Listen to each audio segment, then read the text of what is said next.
ایک دفعہ کا ذکر ہے، ایک گاؤں میں ایک کسان اپنے کتے اور گدھے کے ساتھ رہا کرتا تھا۔ وہ گدھے کو اپنے ساتھ کام پہ لے جایا کرتا اور اس پہ سامان لادا کرتا تھا، جبکہ کتا جو ہے وہ گھر کی رکھوالی کیا کرتا اور کھایا کرتا۔ تو گدھا سوچا کرتا کہ سارا کام میں کرتا ہوں اور یہ کتا تو صرف لیٹا رہتا ہے، اور جب وہ مالک گھر واپس آتا تو کتا اس کو آگے بڑھ کر ملتا تو یہ دیکھ کر مالک بہت خوش ہوتا اور گدھے کا منہ بن جاتا کہ سارا دن تو محنت میں نے کی تھی اور مالک اس کو خوشی سے مل رہا ہے اور مجھے سوکھی گھاس کھانے کو ملتی ہے۔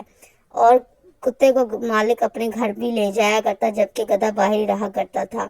ایک رات کو کتا اور گدھا بیٹھے باتیں کر رہے ہوتے ہیں اور ان کا مالک جو ہے وہ گہری نیند سویا ہوتا ہے کہ ان کے گاؤں میں ایک چور آ جاتا ہے۔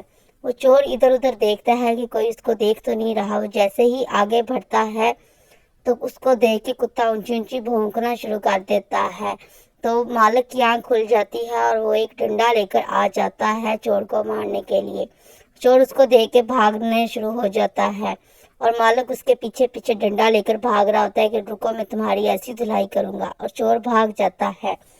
پھر مالک واپس آتا ہے کتے کے پاس اور کہتا ہے کہ میں تم سے بہت خوش ہوں کہ تم نے بہت اچھا کام کیا اور تمہاری وجہ سے میری آنکھ کھل گئی اور کوئی چوری نہیں ہوئی، تو میں تمہیں اس کا انعام دوں گا۔ یہ سب گدھا جو ہے وہ دیکھ رہا ہوتا ہے۔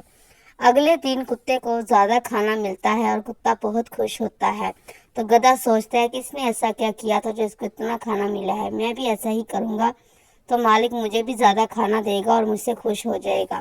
اگلے دن پھر چور آتا ہے تو گدھا کتے سے کہتا ہے کہ آج میں بولوں گا، اور گدھا اونچی اونچی بولنا شروع کر دیتا ہے، جس کو دیکھ کر چور واپس چلا جاتا ہے۔ اتنی دیر میں مالک ڈنڈا لے کر آتا ہے، وہاں پہ دیکھتا ہے تو کوئی بھی موجود نہیں ہوتا، تو وہ گدھے کو مارنا شروع کر دیتا ہے غصے سے کہ تم نے میری نیند کیوں خراب کی، یہاں پہ تو کوئی بھی نہیں ہے۔ گدھا مار کھا کے ادموا ہو جاتا ہے اور کتے سے کہتا ہے کہ میں نے بھی تو وہی کام کیا جو تم نے کیا تھا۔ تو کتا کہتا ہے کہ جس کا کام اسی کو ساجے، دوسرا کرے تو تالی باجے۔ اس کہانی سے ہم نے یہ سیکھا ہے کہ جس کا جو کام ہوتا ہے اس کو وہی کرنا چاہیے۔ اگر دوسروں کی نقل کر کے آپ ان کا کام کرنے چلو گے تو آپ کا اپنا ہی نقصان ہوگا، جس طرح گدھے کا ہوا۔ آپ کو میری ویڈیو پسند آئی ہے تو لائک کیجیے گا، شیئر کیجیے گا، سبسکرائب کیجیے گا۔ Thank you.